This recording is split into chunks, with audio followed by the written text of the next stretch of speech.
Hello guys, Bigg Boss 7 Tamil வேற level தரமான promo இப்போ வந்திருக்குது. செகண்ட் ப்ரோமோ ரிலீஸ் ஆயிடுச்சு.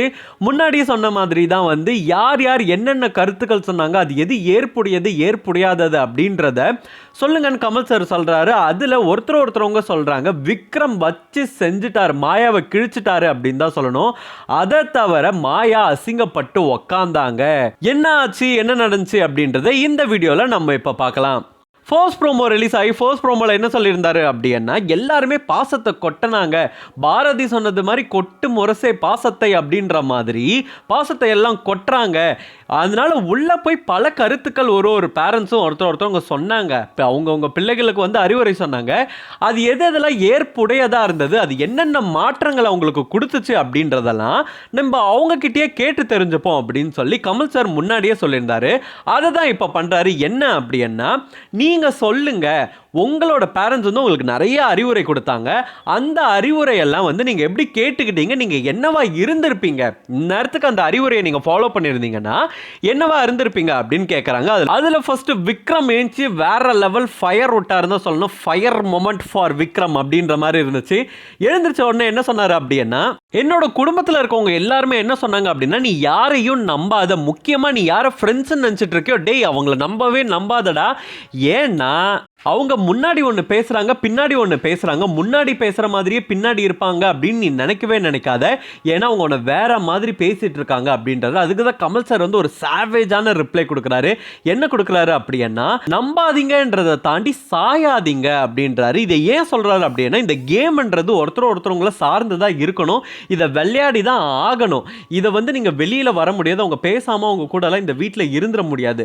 முக்கியமான விஷயம் என்ன அப்படின்னா, பேசுறது தப்பு இல்லை, ஃப்ரெண்ட்ஷிப் தப்பு இல்லை. ஆனால் அவங்க பக்கமே சாஞ்சி அவங்க என்னென்ன சொல்கிறாங்களோ அதெல்லாம் கேட்கறது தான் தப்பு அப்படின்ற மாதிரி வேற லெவல் பவர்ஃபுல்லாக கமல் சார் ஒரு டயலாக் சொல்கிறாரு. அதுக்கு அடுத்தது பூர்ணிமா ஏஞ்சி நின்னாங்க. அவங்க எப்பயும் போல் பல்பு வாங்கிட்டு தான் உட்காந்தாங்க. என்ன சொன்னாங்க அப்படின்னா, இதெல்லாம் எனக்கு முன்னாடியே தெரிஞ்சிருந்து நான் இத்தனை வீக் விளையாடி இருந்தேன்னா கண்டிப்பாக டாப் பிளேயராக வந்திருப்பேன் சார் அப்படின்ற மாதிரி கமல் சார் கிட்ட சொல்கிறாங்க.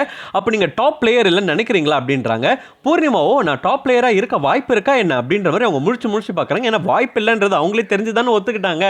அடுத்தது தான் மூக்கரு பட்டாங்கள் மாயா. மூக்கருனா சாதாரண மூக்கரு கிடையாது, முறுமுறு மூக்கரு பட்டாங்க கமல் சார் கிட்ட. அவங்க எப்பயும் படுறது தான், ஆனால் இப்போ புதுசாக பட்டிருக்காங்க. என்ன அப்படின்னா, அவங்க ஃபேமிலி சொன்னாங்களா, ஃப்ரெண்ட்ஸ் எல்லாம் நம்பாதம்மா மாயா அப்படின்னு சொல்லியிருக்காங்க. அதை தான் சொல்கிறாங்க, ஃப்ரெண்ட்ஸ் எல்லாம் நம்பாதீங்கன்னு சொன்னாங்க அப்படின்னாங்க. யாருமா உங்கள் வீட்லையா சொன்னாங்க, உங்கள் அம்மா அப்பாவா சொன்னாங்க அப்படின்ற மாதிரி தான் கமல் யோசிச்சிருப்பார். சொல்லிட்டு அதுக்கு தான் கமல் சார் கத்தி எடுத்து மூக்க வெட்டினார். மாயா மூக்க. என்ன சொன்னார் அப்படின்னா, இது காம்படிஷன்மா, ஃப்ரெண்ட்ஸை நீ நம்பாததுக்கு இது என்ன குடும்பமா, இது என்ன வெளியிலையா இருக்கிற நீனு, அதனால இது காம்படிஷனை தான் பார்க்கணும், வெளியில் போனால் தான் ஃப்ரெண்ட்ஷிப் எல்லாமே அப்படின்னு சொல்லி மூக்க அறுத்து உட்கார வச்சுட்டாங்க. செம்ம பல்பு வாங்கிட்டு உட்காந்துட்டாங்க மாயா என்ன சொல்கிறதுனே தெரியாமல். ஆக இங்கவே ஃபயர் ஆயிடுச்சு அப்படின்னு தான் சொல்லணும். விக்ரம் வேற லெவல் செஞ்சுட்டாரு. விக்ரம் தரமான ஒரு செய்கை. என்னடா இத்தனை நாள் பேசலையே அப்படின்னு சொல்லி வெயிட் பண்ணிட்டு இருந்த மொமெண்ட் மாதிரி விக்ரம் இன்னைக்கு அட்லீஸ்ட் மாயா பூர்ணிமா முன்னாடி அக்செப்ட் பண்ணிக்கிட்டாரு. இந்த விஷயம் தான் எங்கள் வீட்டில் சொன்னாங்க, இந்த விஷயத்தினால நான் மாயா பூர்ணிமா கிட்ட பேசல அப்படின்ற ஒரு உண்மையாச்சு இப்போ ஒத்துக்கிட்டாரு விக்ரம் அப்படின்ற அளவுக்கு. முதுகில்லாத விக்ரம் அப்படின்னு எல்லாம் சொல்லிட்டு இருந்தாங்க. இப்போ முதுகெலும்பு வந்துருச்சு. ஆனால் என்ன, முதுகெலும்பு ரொம்ப லேட்டாக வந்துருச்சு. சாகும்போது சங்கரான காப்பாற்ற வரா, முன்னாடியே பண்ணியிருக்கணும் இதெல்லாம் அப்படின்ற மாதிரி தான் இருந்துச்சு. முன்னாடியே பண்ணுறதுக்கு பல வாய்ப்புகள் வந்துச்சு. ஏன்னா அர்ச்சனா எல்லாருமே இன்னைக்கு பாராட்டுறாங்க அப்படின்னா அதுக்கு முக்கியமான விஷயம் என்னன்னா, அர்ச்சனா சேஞ்ச் பண்ணிக்கிட்டாங்க. அவங்களோட பேட்டர்னை அப்பப்போ சேஞ்ச் பண்ணிக்கிட்டாங்கன்றதை தாண்டி கரெக்ட் பண்ணிக்கிட்டாங்க. நம்ம எந்த இடத்துல தப்பு பண்ணுறோம், எந்த இடத்துல கரெக்ட் பண்ணுறோம் அப்படின்றதெல்லாமே அங்கங்க கரெக்ட் பண்ணி இன்னைக்கு அவங்க ஒரு நல்ல பிளேயராக, டைட்டிலுக்கு டிசர்விங்கான ஒரு பிளேயராக நின்றுட்டு இருக்கிறதுக்கு காரணம் அதுதான். ஆனால் விக்ரம் எல்லாருமே மாயா பூர்ணிமா பற்றி தப்பாக சொன்னால் கூட இது தப்பு தான்றது கூட நம்பாமல் பண்ணது அது விக்ரமோட தப்பு தான். அது வேற யாரையும் மாயா பூர்ணிமா கூட பிளேம் பண்ண முடியாது. ஆக அவரு தான் இது இந்த பிளேமை எடுத்துக்கணுமே தவிர வேற யாரையும் எடுத்துக்கூடாது அப்படின்னு தான் நான் நினைக்கிறேன். அட்லீஸ்ட் இப்போ ஆச்சு சொன்னாரு அப்படின்றது சந்தோஷமா இருக்கு. நீங்க என்ன நினைக்கிறீங்க அப்படின்றத கமெண்ட் பாக்ஸில் போடுங்க. இந்த மாதிரி பிக் பாஸ் நியூஸை தெரிஞ்சுக்கணும்னா ஸ்கிரீன் டாக்கிஸ் சேனலுக்கு சப்ஸ்கிரைப் பண்ணுங்க.